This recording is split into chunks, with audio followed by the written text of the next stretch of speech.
I've seen a few people comment about it, so I thought I would, and not that one dude. So he's not getting what he wants. But I know you would have seen the news today about the cuts to Te Karere and the Hui, which yes, people I Mhm. have seen the news. Um, so I went and did a little bit of a mini dive. I did a mini dive because when I was looking into it, I thought, oh, there's a lot of different numbers going on here. So I made a timeline so that when I read off my prepared notes, you guys got some visuals. See, this is accessible. Yeah, so basically when I was looking at it, I started going through all the articles and realizing, oh, so this is actually something that has been warned against since 2020.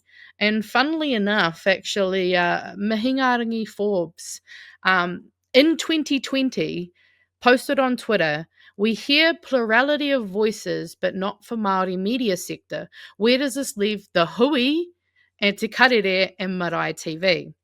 And so, for a bit of context, that was in 2020, there was fears that a new, basically flagship Maori news show and creating a hub for news was going to be introduced. It is actually, I can show you the from Te Ao Pā Pāho Māori. So that's the specific document that was basically outlining a way they wanted to create a new news hub that essentially, I guess, included Māori news in with other aspects, which, you know, not necessarily a bad thing, but the ways in which it has been suggested were concerning because from what I was reading, it basically would make a one-stop shop for Māori news that could reduce the range of reporting in order to save money. So a lot of the concerns were that essentially they would have less funding and be able, and I guess have a more homogenous voice because they wouldn't have access to as diverse a range. Um, and then we move to fears the future of Te Karere Māori news is on the line. Rogers said that she knew money was tight. Each news show was made for as little as $9,000. So sounds like they were already doing things on quite a budget. Um, then we move to the more media cuts over here in July. And in It said here, in the last few years under the previous Labour government, we were given temporary time limited funding to help accelerate the work that we were doing with digital as well as to support our kaihoe and our staff. Unfortunately, that funding runs out over the next 3 years. So the next financial year, we are set to lose 5.5 million, and the year after that, another 4. So a total of 9.5 million they were set to lose by 2027. Um, but then in July, it was reported that they faced a $9.5 million funding decrease. So this decrease that we haven't even got there, that they had quite a few decreases on the way, which I thought was interesting. But yeah, so they had 9.5 million funding decreased over the next 3 years. Um, Todima told media that after the meeting, it was a cut of 25%, which would mean significant changes in terms of what the service provides. And then we move to the funding agency in August. And in here they said Te Māngai Pāho was allocated $5 million of funding for 3 years to expand Māori regional news providers. And that funding would be expiring in June of 2026. Which then we go down, we find out that they were given $2 million to create that one-stop shop hub. However, when I looked at the announcement from earlier today, it seems that that's actually been reduced to 1.5 million. So yeah, it seems like the cuts have been basically, I guess, death by, well, not 1,000 cuts, but quite a few.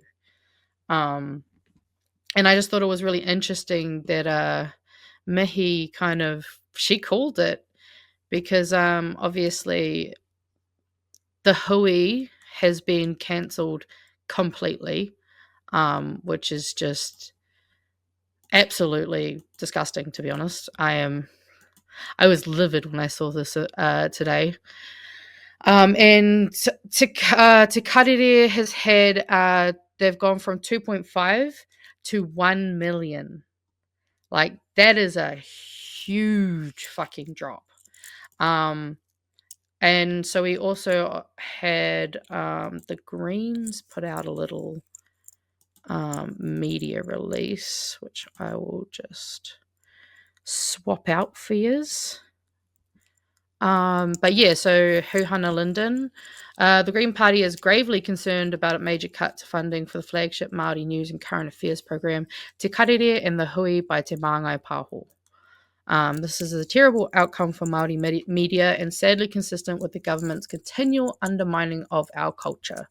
The complete gutting of funding from the Hui is particularly galling, as it has been such an effective vehicle for telling stories that are uniquely Māori and which hold those in power account.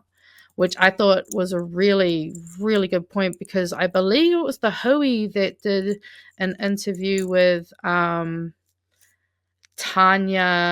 and I think Tori went on there as well. So yeah, wahine Māori especially, that was a big side of it. And also just cutting Te Karere from 2.5 to 1 million is just insane. She goes on to say, our media ecosystem is struggling in an environment of budget tightening under a government which can find billions of dollars in tax cuts for landlords and tobacco companies, but nothing for Māori news and current affairs. Te Karere has been delivering a quality national Māori news service on the mainstream media for 4 decades. So it is essential that Minister of Māori Development, Tama Pōtaka, step up and ensure this vital service is not lost. Tama Pōtaka, who has also been trying to distance himself from this entire debacle.